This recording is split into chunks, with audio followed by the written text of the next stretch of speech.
História quase secreta do aquecimento global.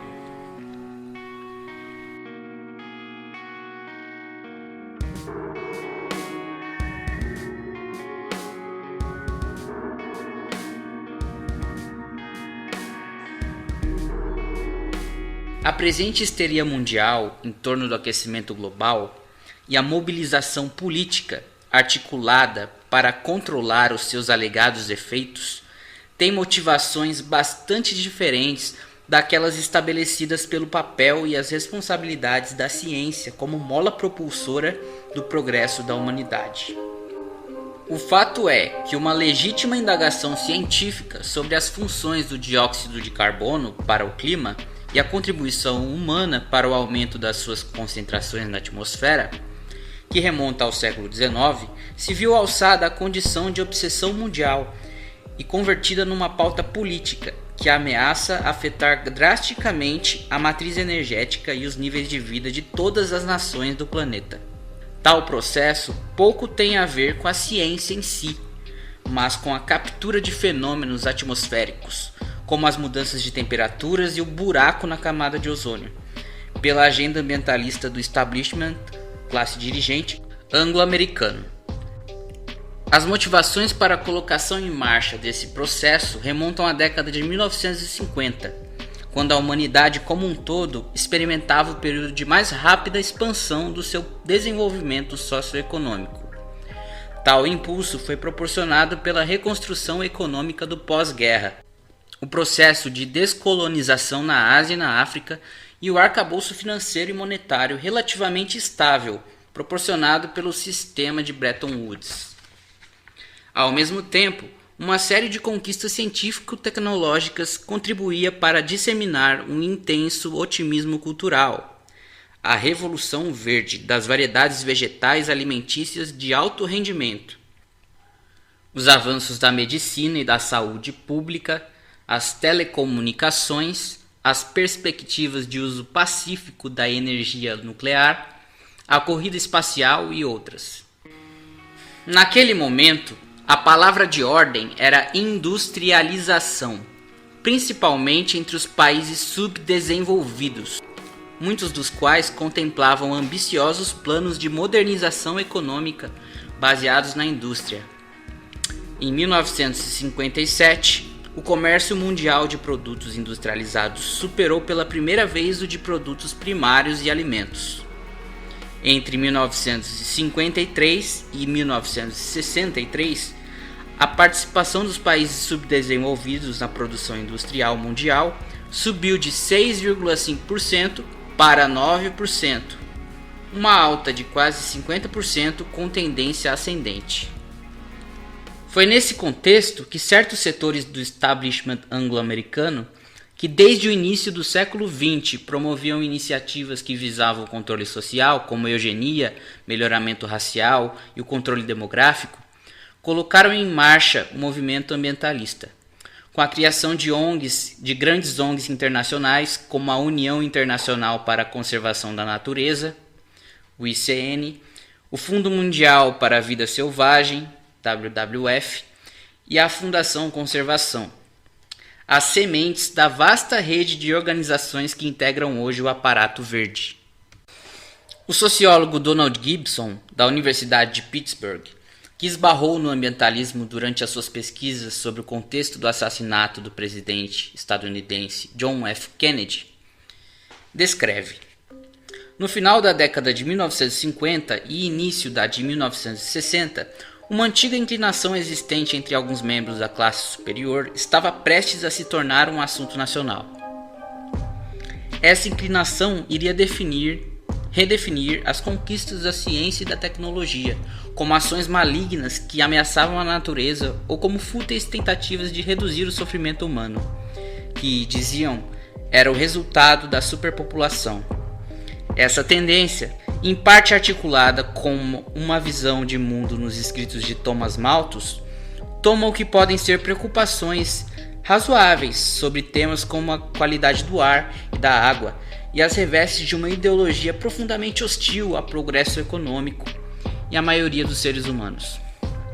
O impulso geral era claro: os Estados Unidos e o mundo deveriam se mover para acabar com o crescimento populacional e a proteção do meio ambiente deveria receber uma importância igual ou maior do que a melhoria dos níveis de vida. O crescimento econômico e a tecnologia eram vistos como problemas.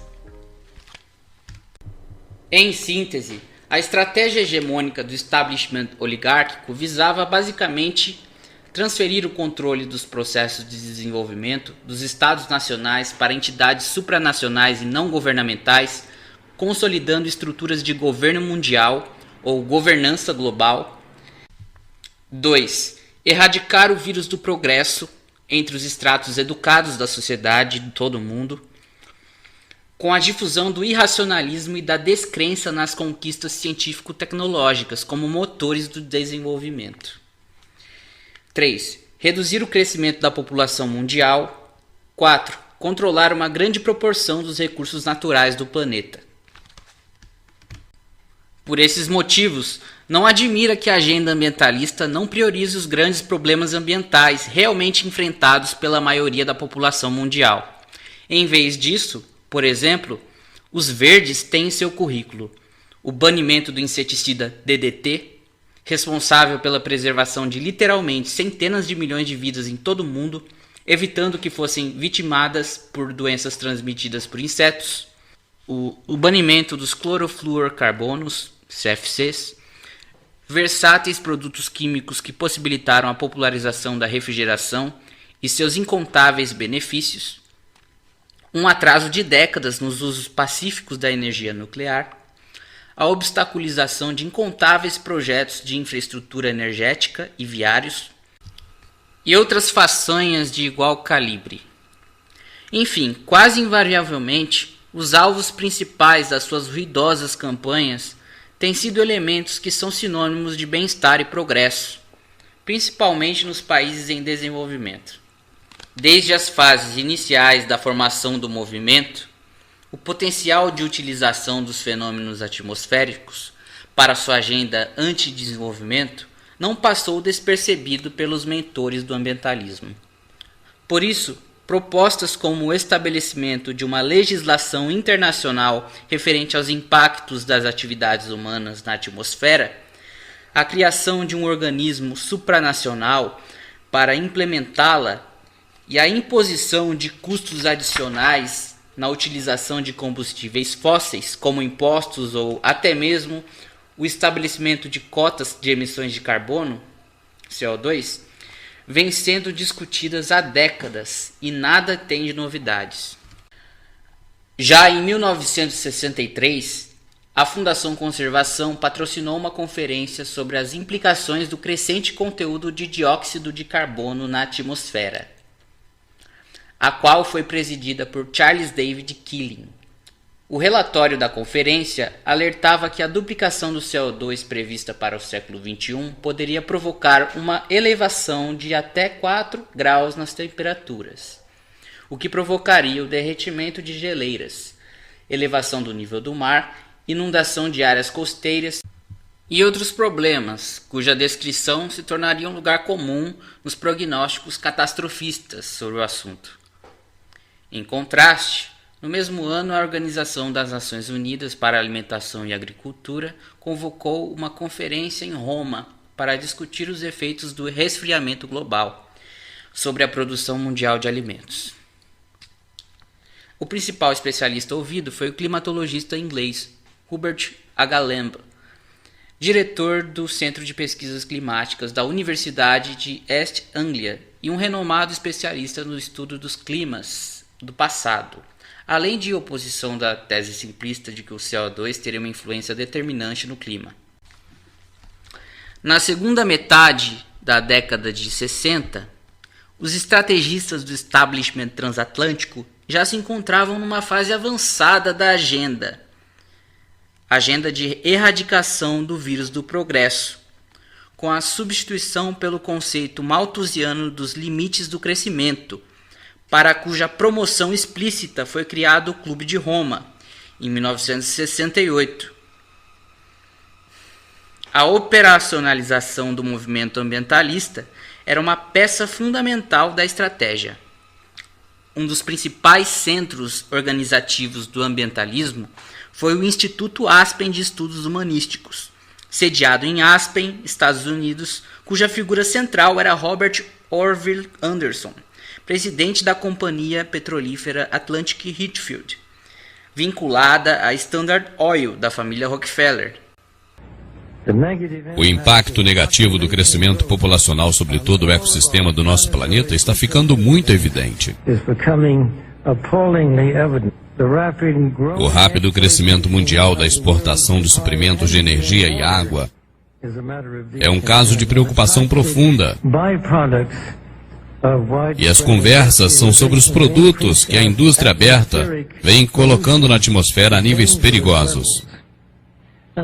E poucas nações irão discordar em trabalhar juntas nesses desafios que ultrapassam fronteiras, causados pelo crescimento populacional que sobreconsome recursos e degrada o meio ambiente.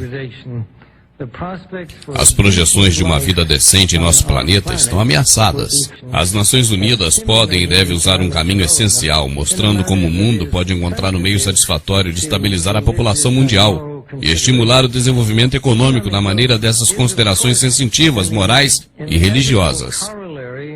O crescimento econômico tem, obviamente, uma correlação inevitável com o crescimento populacional e é essencial para aperfeiçoar os padrões de vida, mas sem uma coordenação cuidadosa na força do crescimento econômico, coloca em risco o nosso meio ambiente. Estes foram os principais assuntos discutidos no Rio de Janeiro na Conferência do Meio Ambiente ECO 92. O foco está no crescimento sustentável e desenvolvimento mundial. E foi apontado na conferência que o crescimento é melhor gerenciado pelo setor privado, mas a regulamentação dos processos pelos governos nacionais e órgãos internacionais também são necessários. Então, mais uma vez, as Nações Unidas deverá ser a catalisadora e coordenar o processo inteiro. Segundo Donald Gibson, o Instituto foi uma das primeiras organizações, se não a primeira, a começar a falar sobre a possibilidade de afastar os Estados Unidos do crescimento orientado pela ciência e tecnologia. No Conselho de Administração do Instituto, encontravam-se 3 nomes que viriam a desempenhar papéis cruciais na consolidação do ambientalismo: a antropóloga Margaret Mead, Robert McNamara, ex-secretário de Defesa dos Estados Unidos e futuro presidente do Banco Mundial, onde introduziu condicionantes ambientais aos empréstimos feitos pelo banco, e o canadense Maurice Strong, amigo particular de Anderson e que viria a se tornar a própria encarnação do aquecimentismo. Em 1969, Anderson levou para a presidência do Instituto Aspen o ex-diretor de programas da Fundação Ford, Joseph Slater, que recrutou Thomas Wilson, ex-funcionário do Departamento de Estado dos Estados Unidos, para dirigir o programa ambiental do Instituto. A primeira missão da dupla foi preparar uma vasta ofensiva organizativa nos 2 lados do Atlântico, para colocar o ambientalismo na agenda política internacional. Por intermédio do embaixador sueco na ONU, Sverker Astrom, Slater apresentou à Assembleia Geral da organização uma proposta para a realização de uma conferência internacional sobre o meio ambiente, a qual foi aprovada em 1970, depois de superar uma forte oposição dos países subdesenvolvidos, que já suspeitavam de que as preocupações ambientais poderiam implicar em obstáculos ao seu desenvolvimento econômico. Em 1971, o mesmo grupo articulou a criação, em Londres, do Instituto Internacional para Assuntos Ambientais, depois renomeado Instituto Internacional para o Meio Ambiente e o Desenvolvimento, que atuava em estreita coordenação com o Instituto Aspen. Entre os seus fundadores encontravam-se Anderson, Wilson, Strong, McNamara, o futuro ministro do Interior britânico Roy Jenkins e a economista inglesa Barbara Ward. Nas décadas seguintes, o Instituto Internacional para o Meio Ambiente e o Desenvolvimento desempenharia um papel de relevo na incorporação dos setores empresariais e políticos europeus à agenda ambientalista, sendo ainda hoje um ativo promotor das soluções de mercado para os problemas ambientais, em especial os relacionados às mudanças climáticas. A Conferência das Nações Unidas para o Ambiente Humano, realizada em Estocolmo em junho de 1972, introduziu a temática ambiental nas relações internacionais, abrindo caminho para a implementação da série de tratados internacionais que assinalaria o impulso ambientalista. Com a assessoria de Thomas Wilson, Maurice Strong foi o secretário-geral da conferência. O currículo de Strong, um self-made man dotado de uma colossal capacidade de articulação e que abriu seu caminho para os escalões superiores do establishment, é grande demais para sequer ser resumido aqui.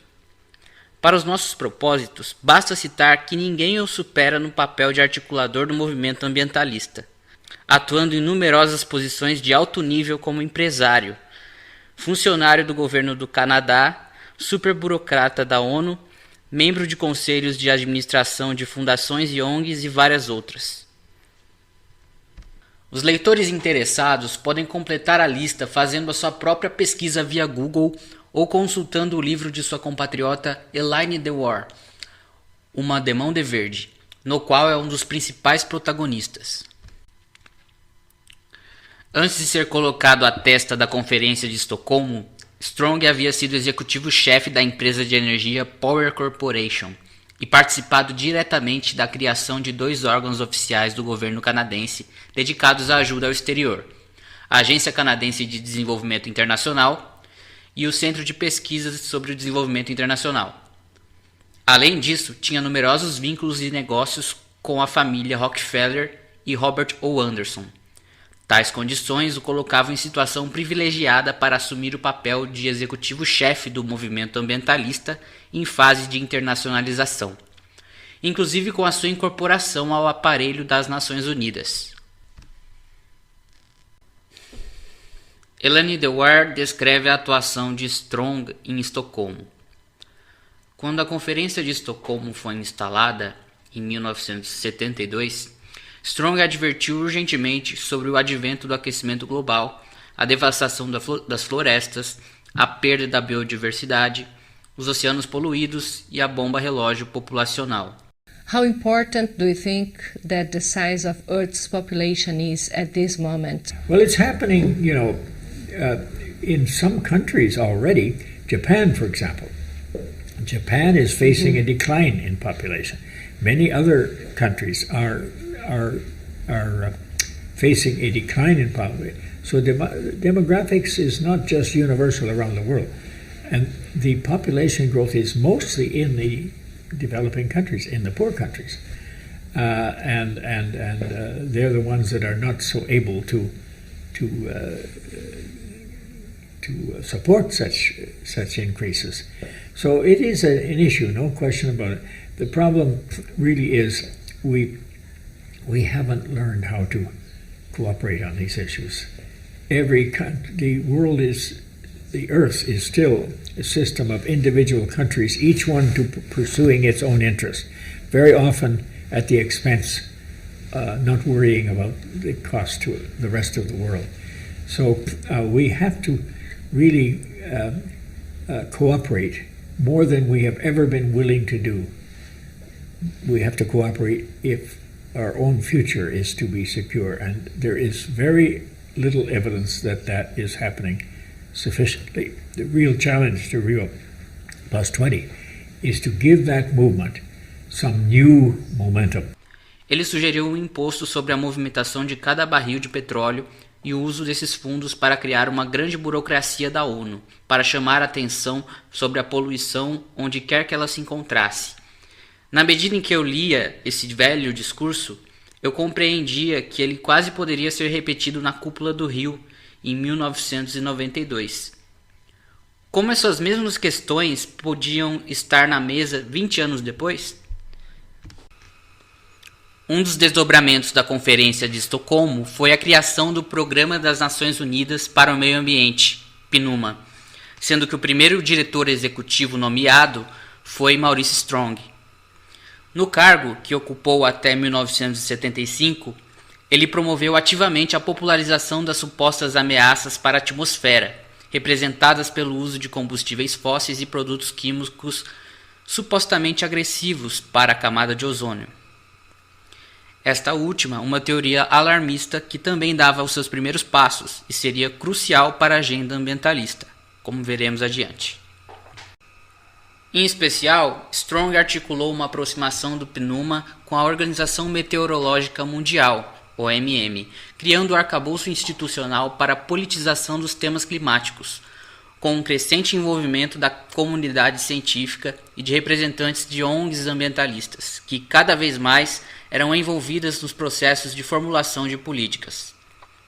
Em um artigo publicado no jornal The Globe and Mail de Toronto, em 7 de março de 2007, ele próprio recorda a sua intervenção na agenda climática. Como alguém cujo papel na colocação do tema das mudanças climáticas na agenda pública está sendo alvo de críticas, eu me apresso em confessá-lo. Como primeiro diretor do PNUMA, eu convoquei uma reunião de especialistas em mudanças climáticas mais de 30 anos atrás. Em 1992, eu encabecei a Cúpula da Terra, Conferência Rio 92, que produziu a Convenção sobre Mudanças Climáticas, e estive envolvido em Kyoto, quando foi acertado o contencioso protocolo das metas. No PNUMA, Strong também se ocupou com a possibilidade de danos ao ozônio estratosférico causados por atividades humanas. Primeiro, gases emitidos por jatos supersônicos e depois a versátil família de produtos químicos conhecidas como clorofluorcarbonos, CFCs, com dúzias de aplicações. Strong levantou o assunto já na primeira reunião do Conselho Diretor do órgão e em 1975 o PNUMA iniciou um programa para avaliar os riscos para a camada de ozônio. Em paralelo, o Natural Resources Defense Council, ONG criada em 1970 pela Fundação Ford, lançou uma campanha pelo banimento dos CFCs. Um dos fundadores do NRDC foi o biólogo George Woodwell, que já era um veterano cientista ambientalista, tendo participado ativamente da campanha que levou ao banimento do DDT pela Agência de Proteção Ambiental dos Estados Unidos em 1973. Como veremos adiante, Woodwell viria a desempenhar um papel destacado na campanha aquecimentista. Em uma entrevista a Elaine Dewar, em 1991, um ano antes da Conferência Rio 92, Strong reiterou seus objetivos. Eu tenho dito durante anos que o mundo precisa de um sistema mundial de governança. Cada assunto deveria ser trabalhado no nível em que possa ser tratado efetivamente. O problema do ozônio vem de refrigerantes, CFCs. Você tem que ter um acordo global para lidar com isso. Mas as ações devem ser tomadas nacionalmente. Eventualmente, a ONU irá precisar de um acesso direto a um nível global de sistemas, não o mais poderoso, mas aumentando. Nós recomendamos que haja um tipo de imposto para lidar com as mudanças climáticas. Como Strong admite, um elemento recorrente da agenda ambientalista tem sido a transferência do poder decisório sobre a utilização de produtos que são sinônimos de progresso, como os CFCs e os combustíveis fósseis, dos estados nacionais para entidades supranacionais, controladas por superburocratas não eleitos e responsáveis apenas perante os desígnios do establishment. Um marco da campanha contra o CO2 foi a conferência A Atmosfera Ameaçada e Ameaçadora, realizada em outubro de 1975. Em Washington, Estados Unidos, promovida pelo Centro Internacional Fogarty para Estudos Avançados de Ciências da Saúde, órgão do governo estadunidense. Os organizadores do evento foram Margaret Mead e o climatologista William W. Kellogg, um dos cientistas que começaram a se especializar em cenários catastrofistas para o clima terrestre. Nas considerações de ambos, encontra-se um verdadeiro roteiro para a campanha anti-CO2, até os dias atuais. Kellogg, que anteriormente em sua carreira havia contribuído para o desenvolvimento dos satélites meteorológicos, deu o tom das discussões ao observar: o principal propósito dessa conferência é antecipar o apelo que será feito aos cientistas e líderes de governos referente à necessidade de proteger o meio ambiente atmosférico. O ponto importante a se ter em mente é que a humanidade certamente já começou a afetar o clima de vastas regiões e possivelmente da Terra inteira, e que a população e demanda de energia e alimentos sempre crescentes irão produzir mudanças maiores nos próximos anos. Há argumentos de que a liberação de energia para sustentar uma população mundial grande e afluente poderia possivelmente aquecer excessivamente a Terra e derreter os lençóis de gelo da Groenlândia e da Antártica. Por sua vez, Mead sinalizou que já se tornava uma das marcas registradas do ambientalismo: a necessidade de ação, mesmo na ausência de fundamentos científicos. O intervalo de tempo requerido antes que comecemos a ver evidências claras de um efeito produzido pelo homem no ambiente, em particular, pode ser longo se comparado com o prazo em que a sociedade tem que agir. Uma decisão dos formuladores de políticas no sentido de não agir na ausência de informações ou conhecimento científico é uma decisão política por si mesma e, para os cientistas, não há possibilidade de inação, exceto deixar de ser cientistas. Posteriormente, Kellogg e Mead apresentariam uma proposta de controle das emissões de CO2, com uma lei da atmosfera, que estabeleceria direitos de poluição para cada país. Soa familiar? Não é casual que entre os principais participantes da conferência estivessem 4 personagens que viriam a desempenhar papéis de grande destaque na campanha contra o CO2.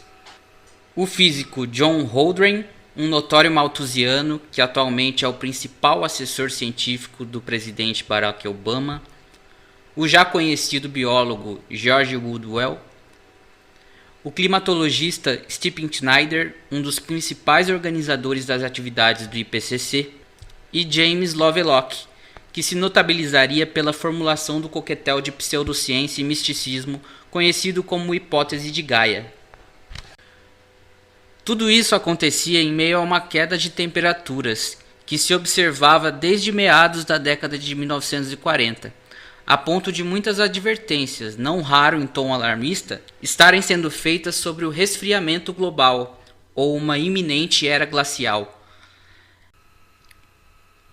Em 1975, a Academia Nacional de Ciências dos Estados Unidos divulgou o estudo Entendendo as Mudanças Climáticas, um programa para a ação, cujos autores admitiam sensatamente: não temos um bom entendimento quantitativo da nossa máquina climática e o que determina o seu curso.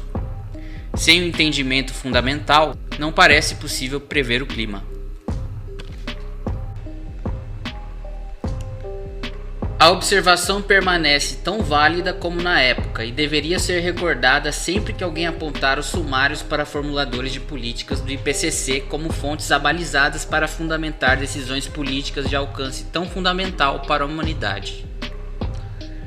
Enquanto isso, na outra margem do Atlântico, as contrapartes britânicas do establishment também estavam empenhadas na agenda de politização do clima. Uma figura central do esforço foi o diplomata Crispin Tickle. Em 1976, Tickle passou um ano sabático nos Estados Unidos para estudar astronomia e meteorologia. O resultado foi a publicação no ano seguinte do livro Mudanças Climáticas e Assuntos Mundiais, no qual defendia a futura adoção de controles internacionais para a poluição atmosférica causada pelas emissões industriais e da queima de combustíveis fósseis. Curiosamente, o argumento climático defendido no livro referia-se ao resfriamento e não ao aquecimento atmosférico. A segunda edição, publicada em 1986, já dava mais importância ao aquecimento global. Após o retorno dos Estados Unidos, Tickle foi nomeado chefe de gabinete do presidente da Comissão Europeia e fundador do IED, Roy Jenkins. Em Bruxelas, eu comecei o programa de pesquisas climáticas da comunidade e coloquei o clima na agenda das cúpulas do G7, em 1979 e 1980, disse ele em uma entrevista ao jornalista Fred Pearce. Posteriormente, Tickle dirigiu a Overseas Development Administration, o órgão de ajuda internacional do governo britânico, onde introduziu os condicionantes ambientais na concessão das doações feitas aos países em desenvolvimento. Um de seus protegidos na agência, Chris Patten, tornar-se-ia depois ministro do meio ambiente no governo da primeira-ministra Margaret Thatcher. Tickell é um típico representante do parentesco direto entre o malthusianismo e o ambientalismo. Atualmente, é um dos patronos do Optimum Population Trust, ONG britânica que prega a redução da população do Reino Unido a menos de 30 milhões de pessoas. Em 2008, eram 61 milhões de habitantes. E em setembro de 2009, divulgou um estudo afirmando que o controle de natalidade seria a forma mais barata e eficiente de combater o aquecimento global. O resultado desse esforço de politização das questões climáticas pode ser visto nas palavras do então diretor executivo do PNUMA, Mostafa Touba, em uma conferência promovida pela Organização das Nações Unidas para a Educação, Ciência e Cultura, UNESCO, em Tbilisi, Geórgia, em 1977. Na ocasião, além de criticar a energia nuclear, Touba, selecionado para o cargo por Maurice Strong, advertiu para as graves consequências para o clima, potencialmente decorrentes do uso crescente dos combustíveis fósseis. Segundo ele, seria possível que o consumo de combustíveis fósseis, por suas repercussões para o clima devido às emissões de gás carbônico, acarretasse na verdade consequências muito mais graves para o meio ambiente do que aquelas provocadas pela energia nuclear. Como se percebe, a bola de neve já se convertia em avalanche. Anos 80. A ciência se engaja no aquecimentismo. A década de 1980 marcou o engajamento definitivo de uma significativa parte da comunidade científica na campanha contra o CO2, em uma série de conferências internacionais articuladas pela OMM e o PNUMA, com o apoio do Conselho Internacional de Sociedades Científicas e de fundações do establishment, como a Rockefeller, Ford, MacArthur e outras. Nessas conferências, tornou-se crescente a atuação de ONGs ambientalistas, como o Environmental Defense Fund, o World Resources Institute e outras, sendo seus representantes costumeiramente considerados em pé de igualdade com cientistas dedicados aos estudos climáticos. Ao mesmo tempo, tais esforços recebiam maior atenção da mídia, na medida em que os cenários que emergiam das reuniões se tornavam cada vez mais alarmantes quanto às elevações de temperatura atribuídas ao uso dos combustíveis fósseis. O impulso ganhou força a partir do estabelecimento do Programa Climático Mundial pela OMM, em 1979, com os objetivos de melhorar o conhecimento da dinâmica climática e assessorar os governos nacionais no planejamento e execução de atividades voltadas para a redução dos impactos das mudanças climáticas.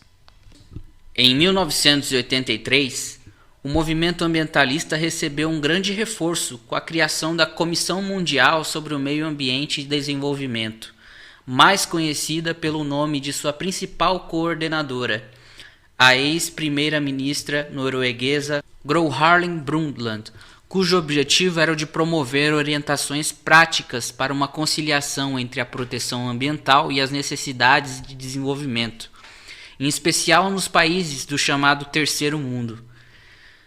Dois parceiros de negócios de Maurice Strong, Chip Lindner e Jim McNeil, foram nomeados, respectivamente, diretor executivo e secretário-geral da comissão, e o próprio Strong, que voltou a ocupar uma subsecretaria na ONU entre 1985 e 1987, foi um de seus membros.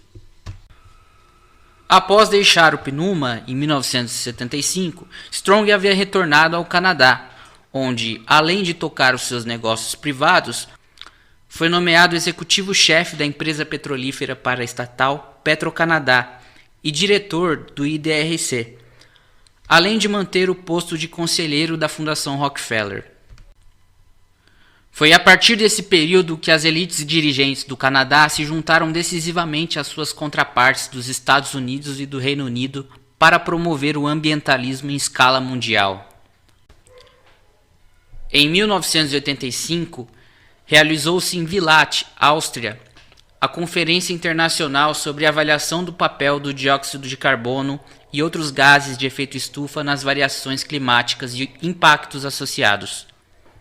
O evento é considerado por vários autores como ponto de inflexão da campanha aquecimentista, onde uma espécie de massa crítica teria sido atingida sobre o entendimento do papel humano nas mudanças climáticas, justificando a aceleração da agenda política que se seguiria a ela. Michael Oppenheimer, cientista-chefe do EDF, foi um dos organizadores do evento e comenta os seus resultados. A sua conclusão: concentrações crescentes de gases de efeito estufa poderiam causar um aumento histórico na temperatura global. Este foi o primeiro consenso científico internacional sobre as mudanças climáticas e um importante ponto de inflexão. Mas a questão-chave era: poderia essa preocupação científica ser direcionada para alavancar ações governamentais em todo o mundo? Mostafa Touba, do PNUMA, instou os participantes a recomendar a criação de um comitê internacional para coordenar ações referentes aos gases de efeito estufa e promover um debate mais amplo sobre assuntos como os custos e benefícios de uma mudança radical no consumo de combustíveis fósseis.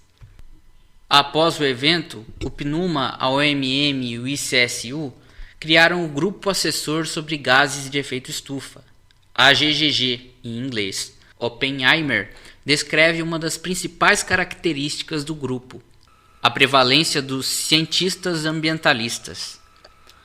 Talvez a principal conquista do AGGG tenha sido a de proporcionar auspícios oficiais para um grupo de especialistas mais ativistas, que incluía George Woodwell, hoje aposentado como diretor do Centro de Pesquisas Woods Hole, Bill Clark, hoje na Escola de Governo Kennedy de Harvard, Gordon Goodman, hoje aposentado como diretor do Instituto Ambiental de Estocolmo, Jill Jagger, também do Instituto, e eu. O nosso grupo esperava engajar os governos e o público em uma cadeia de eventos que culminasse em uma convenção quadro, um tipo de tratado sugerido pelos participantes de Villach.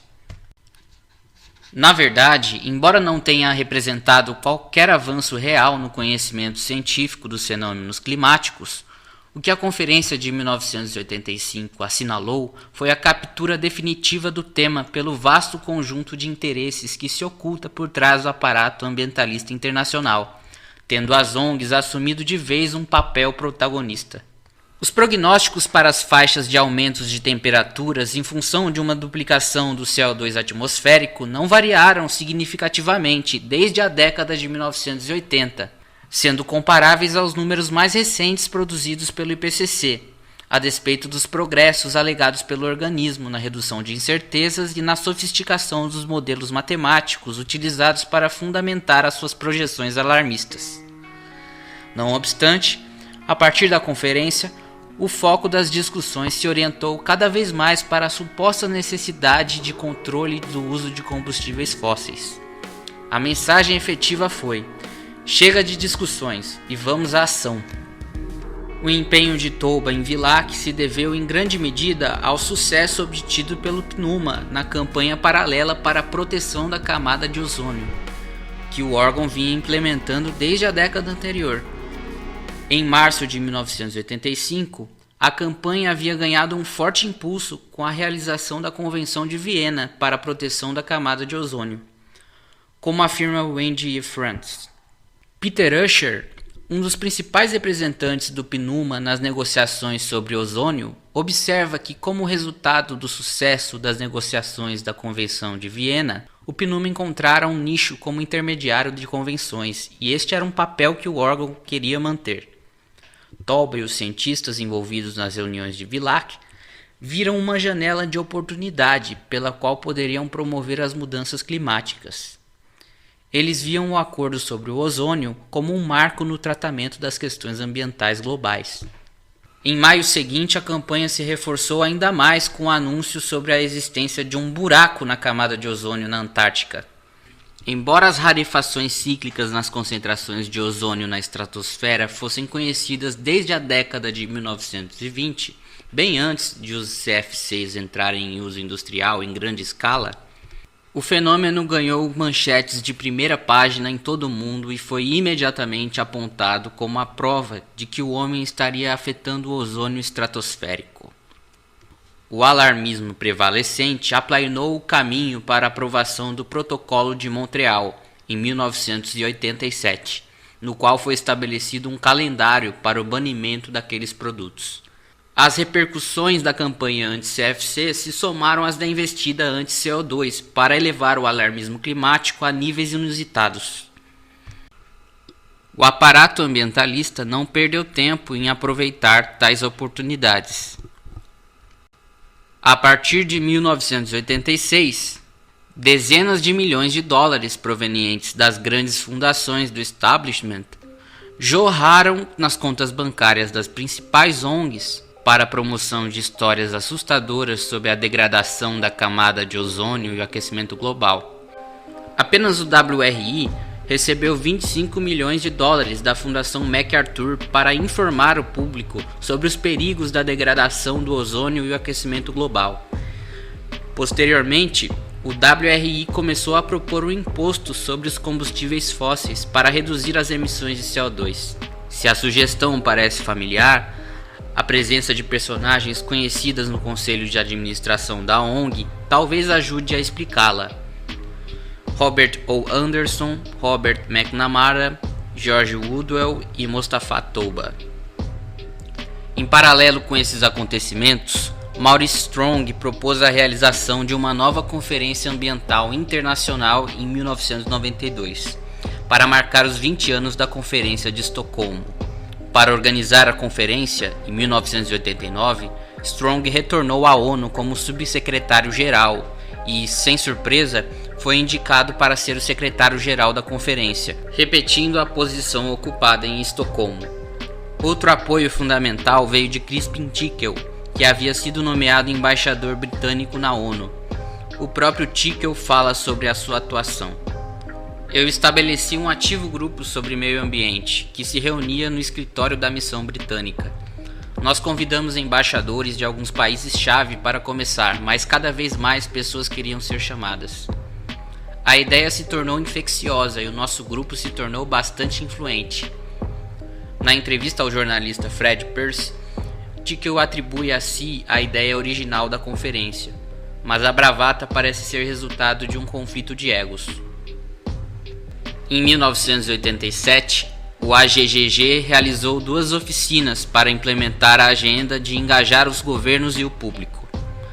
A primeira em setembro-outubro, novamente em Villach, e a segunda em novembro, em Bellagio, Itália. Esta última incluiu representantes dos governos dos Estados Unidos, Holanda, Nova Zelândia, Suécia, Alemanha, União Europeia e Comunidade Britânica de Nações, além da pletora já habitual de ONGs ambientalistas. Dali surgiu pela primeira vez a sugestão de uma meta para a redução das emissões de CO2, que foi fixada em nada menos que 66%, para que se pudesse, supostamente, estabilizar o aumento de temperaturas. Outros acontecimentos em 1987 contribuíram para a aceleração da agenda aquecimentista. O primeiro foi a divulgação do relatório da Comissão Brundtland, Nosso Futuro Comum, cuja peça de resistência era o conceito de desenvolvimento sustentado, que se tornaria a pedra de toque da ideologia ambientalista. Na essência, ele não passa de uma nova roupagem para as ideias de crescimento ilimitado popularizadas pelo Clube de Roma. Quanto às questões climáticas, o documento basicamente endossou a pauta estabelecida em Villach, instando os governos a agir imediatamente e ressaltando que, se esperarem até que significativas alterações climáticas fiquem patentes, pode ser tarde demais para que sejam tomadas medidas efetivas contra a inércia que já estará instalada no sistema global. O segundo fato relevante foi a aprovação do Protocolo de Montreal, tratado que estabeleceu um precedente fundamental para a politização do alarmismo climático.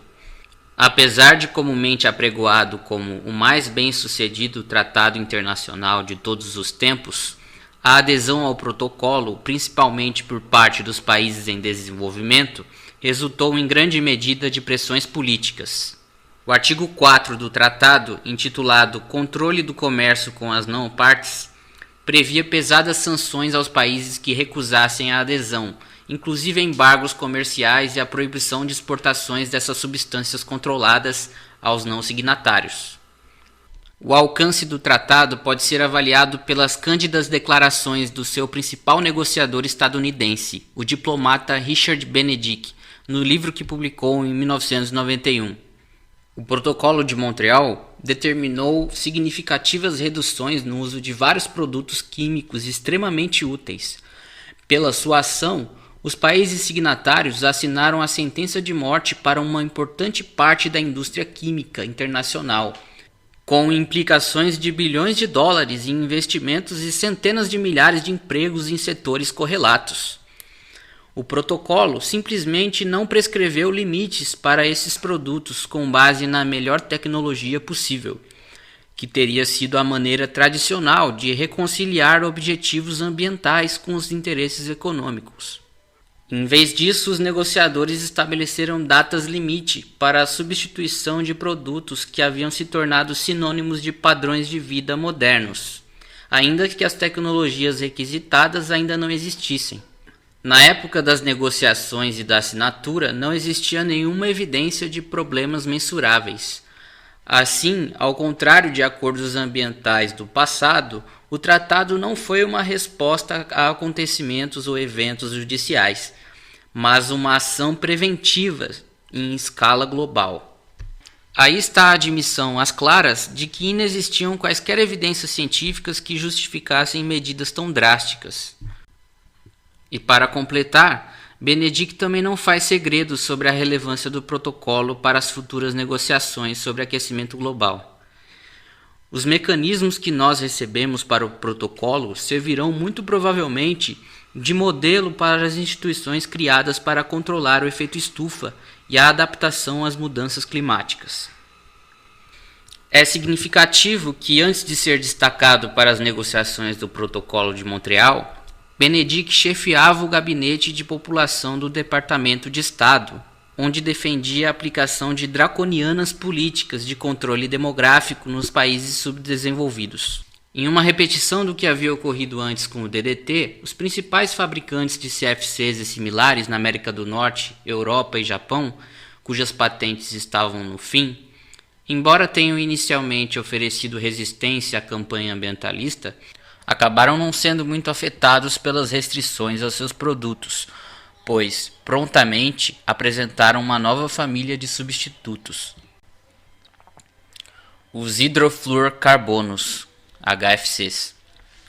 O problema, pelo menos para os usuários, é que tais produtos não só custavam 20 e 30 vezes mais que os CFCs, como também obrigariam a uma total substituição dos equipamentos existentes, pois eram incompatíveis com os compressores dos refrigeradores em uso.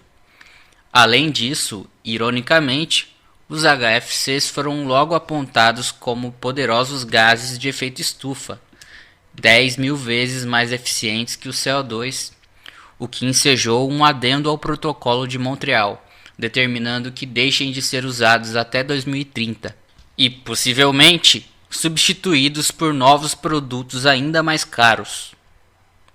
Por outro lado, o banimento dos CFCs nos países industrializados motivou o surgimento de um ativo comércio ilegal oriundo dos fabricantes sediados nos países em desenvolvimento, que receberam um prazo maior para a adaptação das suas indústrias, além de recursos de um fundo de compensação estabelecido pelo protocolo. Nos Estados Unidos, onde a produção e comercialização dos CFCs foram encerradas em 1996, a estrutura policial criada para reprimir esse contrabando se tornou inferior apenas à estabelecida para o combate ao narcotráfico, o que denota as consequências do irracionalismo ambientalista, que conseguiu a façanha de transformar uma das substâncias mais úteis e versáteis já inventadas em objeto de repressão policial. Como uma coroação desses esforços, mais recentemente, alguns fabricantes de refrigeradores começaram a se antecipar às futuras restrições, substituindo os HFCs por propano e isobutano. O problema é que, ao contrário dos CFCs e HFCs, esses hidrocarbonetos são inflamáveis e eventuais vazamentos podem provocar explosões, como tem ocorrido na Inglaterra. Em suma, mais um retrocesso tecnológico na conta do ambientalismo. Com semelhante impulso, em junho de 1988, os trabalhos do AGGG redundaram na Conferência de Toronto, o maior evento do gênero realizado até então, com a participação de 341 delegados de 46 países, entre cientistas, diplomatas, políticos, ambientalistas, representantes da indústria e especialistas em energia, além de ter contado com uma ampla cobertura midiática. Das recomendações da conferência, as mais destacadas foram o estabelecimento de um plano de ação para a proteção da atmosfera e a proposta de uma meta de redução das emissões de CO2 em 20% sobre os níveis de 1988, a ser atingida até 2005.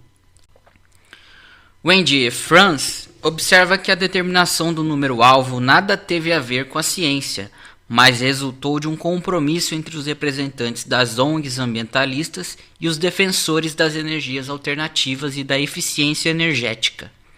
Este último grupo liderado pelo físico brasileiro José Goldenberg.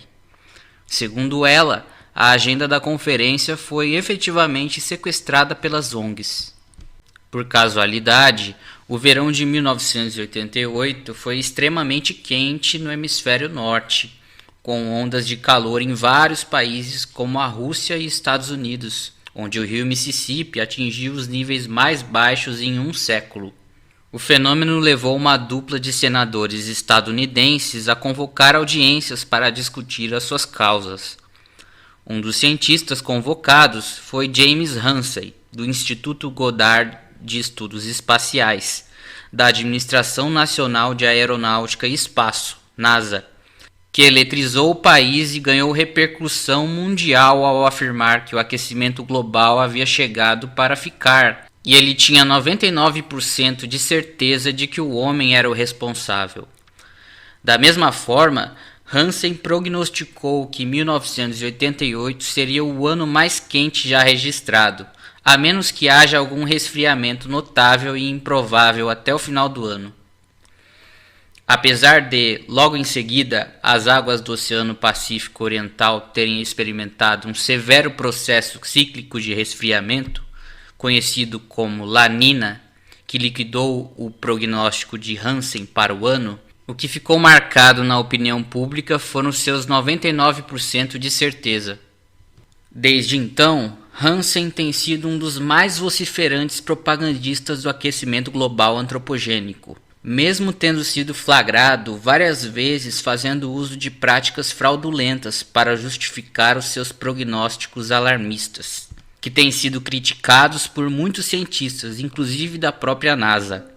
Os senadores que promoveram as audiências foram Timothy Wirth, e Albert Gore Jr. Wirth viria depois a ocupar o novo posto de subsecretário de Estado para Assuntos Globais no governo Clinton, e desde 1998 é presidente da Fundação das Nações Unidas, onde tem promovido ativamente o aquecimentismo. Seu colega, mais conhecido como Al Gore, se converteria no grande paladino internacional da causa.